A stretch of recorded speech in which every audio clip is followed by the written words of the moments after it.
Hey everybody, and welcome back into Occupy Democrats. And in this breaking story, it may make you wonder how Donald Trump can manage to go from Minnesota to the Ukrainian war to the European Union, back to Minnesota, and yet back to Europe with his denigration of everybody. But oh, he can. And if you'd like to see that crap out of the White House, subscribe to the channel. But in this breaking story, what Trump is doing, off of what J.D. Vance did during campaigning, is trying to spread this nasty narrative of what's happening to all societies everywhere. If you don't recall what I mean, check out what he said at the UN on top of George Conway's incredible assessment of Trump. Here. The crisis of uncontrolled migration. He's a pathological narcissist. He's a sociopath. He's a malignant narcissist, which means he's also sadistic.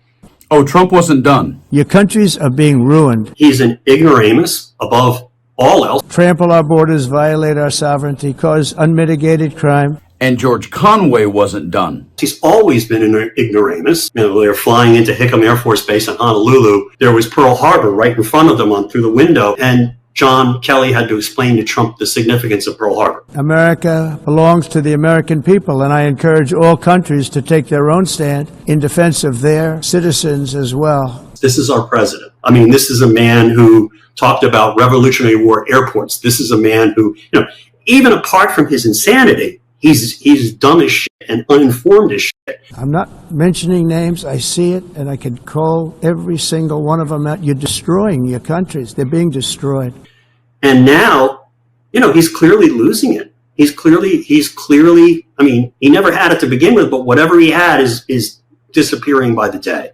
Europe is in serious trouble. They've been invaded by a force of illegal aliens like nobody's ever seen before. And the UN leaders are laughing. And yet he continues. I look at London, where you have a terrible mayor, terrible mayor. It's been so changed. Now they want to go to Sharia law. Right on the heels of Hegseth being in trouble for war crimes, Trump goes after another group, just like when he said, they're eating the dogs, they're eating the cats. This. The worst of what Donald Trump does best. When he finds himself in trouble on the political ropes, he distracts, divides, and demagogues. It's disgusting, using real people as pawns as he desperately tries to change the subject. Minnesotans know that their costs are rising because of his tariffs and his terrible big bill. Healthcare costs in particular are soaring, and the president is desperate to change the subject. But scapegoating the Somali community won't decrease the cost of healthcare. And what this gentleman said from Minnesota regarding Trump's attack of the Somali community now? The Somali community is part of the fabric of Minnesota, and the House DFL and all of Minnesota will always stand with the Somali community when the president targets them for his own political benefit. But in this breaking story, what Donald Trump is about to put into play in Europe in terms of extreme white nationalism should shake everybody to their boots. Check this story out. Breaking news.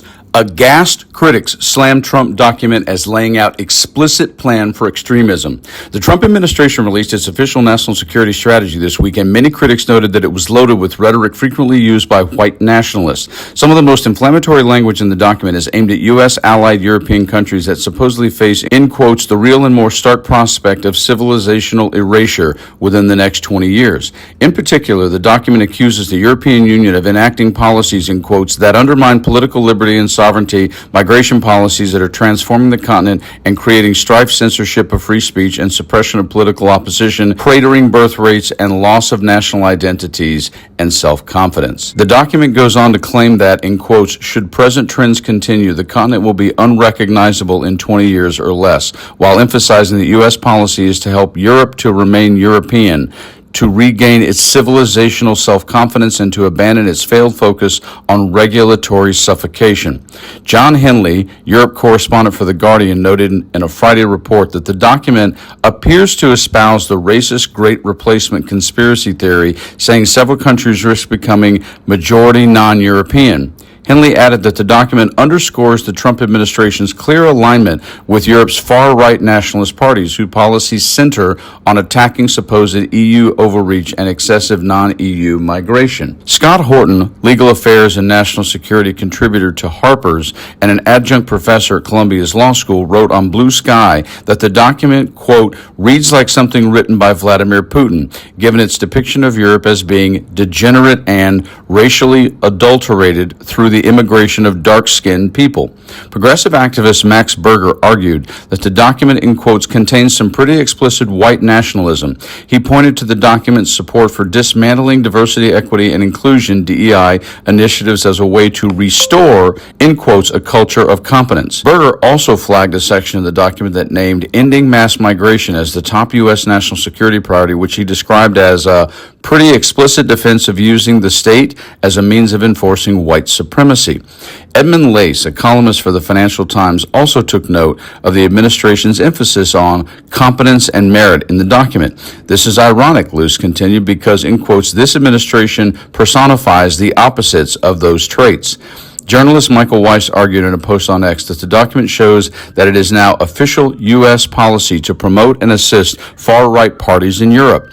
In quotes, U.S. Vice President J.D. Vance's intervention in Germany's election on behalf of far-right party Alternative für Deutschland was not a one-off. He wrote, in quotes, it is now ingrained in the U.S. national security strategy. Europe is being treated as enemy terrain to be destabilized by America's enabling of far-right parties. You see, once again, I have no problem with legal immigration. I have no problem with stopping people from illegal immigration. And I certainly have no problem with arresting people and incarcerating people for crimes they commit. But when you look at world history, the idea that somehow we haven't always been mixed in some way is literally just absurd. And the planet is larger now, and there are more people. And yes, conflict causes spillover. But Donald Trump is not only trying to shift the narrative and continue to scare Americans, but he also just simply wants the country and the planet to look like what he sees when he looks in the mirror,